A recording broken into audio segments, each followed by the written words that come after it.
प्यारे बच्चों अस्सलाम वालेकुम। आज हम पढ़ रहे हैं बुर्ज हमा की तारीखी अहमियत। इसका तीसरा हिस्सा हम पढ़ने जा रहे हैं। पहले हिस्से में हमने क्या पढ़ा कि जो बुर्ज हमा है ये श्रीनगर के शुमाल मशरक़ में 20 किलोमीटर की दूरी पर वाक़ा है। ये एक बालाई इलाका है जहाँ से डल झील का पूरा मंजर देखने को मिलता है। तो जो ये लोग हैं बुर्ज हमा के बाशिंदे जो थे, पहले ज़माने में वो गड्ढे नुमा गारों में अपनी ज़िंदगी बसर करते थे। और जो यहाँ पे गड्ढे दरियाफ्त हुए थे हैं वो 3 से 4 मीटर गहरे और 4 से 5 मीटर चौड़े हैं। और ये मछलियों वगैरह का शिकार किससे करते थे? नोकीले पत्थरों से करते थे। और इन गड्ढों को नोकीले पत्थरों से भी खोदा गया है। तो पहले ज़माने वो मुर्दों को क्या करते थे? शायद जलाते थे। इसके बारे में हमें कुछ वाकफियत नहीं है। लेकिन इसके बाद जब दूसरा दौर आता है, बुर्ज हमा की कदीम बस्ती का जब दूसरा दौर आता है, इस दौर में जो लोग हैं उन्होंने मिट्टी के झूमड़े भी बनाए थे और उनमें कच्ची ईंट का भी इस्तेमाल किया था।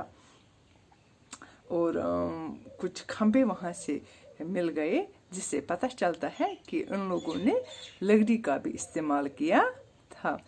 तो जो दूसरा दौर है इसमें जो उस वक़्त के लोग थे बुर्ज हमा में, उन्होंने मिट्टी के बर्तन चाक पर बनाए थे।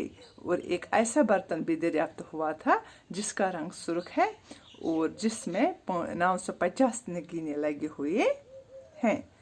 तो इससे पता चलता है कि वो लोग जो है अब उन्होंने हुनरमंदी भी, मतलब वो बहुत हुनरमंद लोग थे। इससे हमें ये पता चलता है कि ये लोग जो है दूसरे दौर के वो हुनरमंद थे।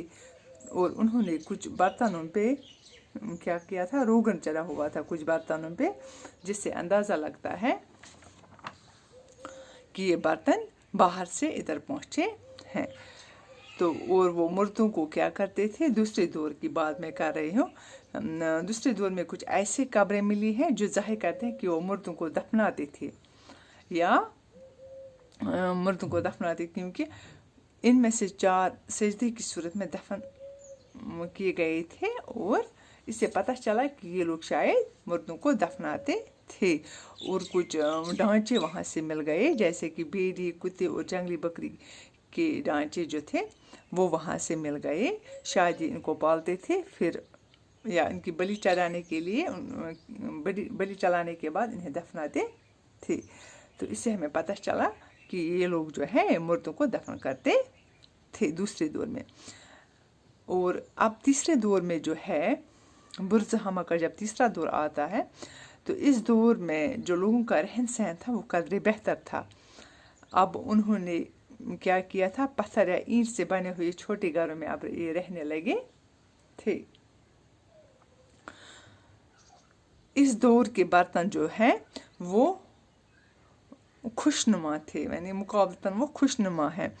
चौक पर बनाए गए इन बर्तनों की सतह भी अब हमवार होती थी। जो पहले दौर में उन्होंने चौक पे नहीं बनाया था बर्तन, दूसरे दौर में उन्होंने चौक पे बनाया था बर्तन, लेकिन वो ज़्यादा हमवार नहीं थे।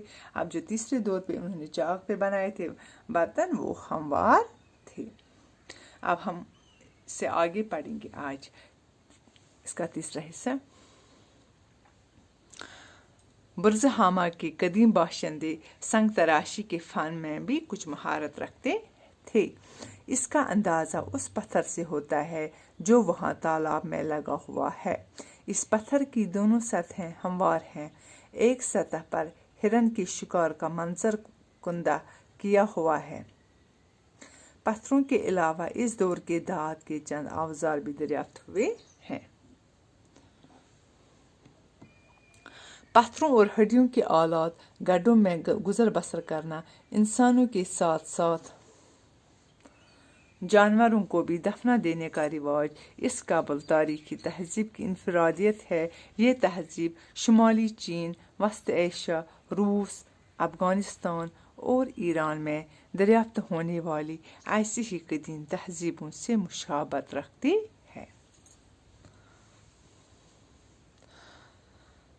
बुर्ज हमा के कदीम आसार में से बाज़ इस वक्त कलकत्ता के कौमी अजायब घर नेशनल म्यूज़ियम में रखे गए हैं।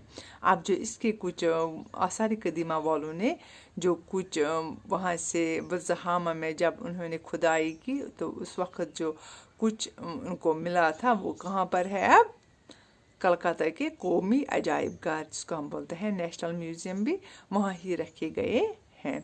इन आसार के ज़रिए से कश्मीर की कदीम तरीन तहजीबी ज़िंदगी लोगों के रहन सहन और दूसरे हालात का इल्म होता है।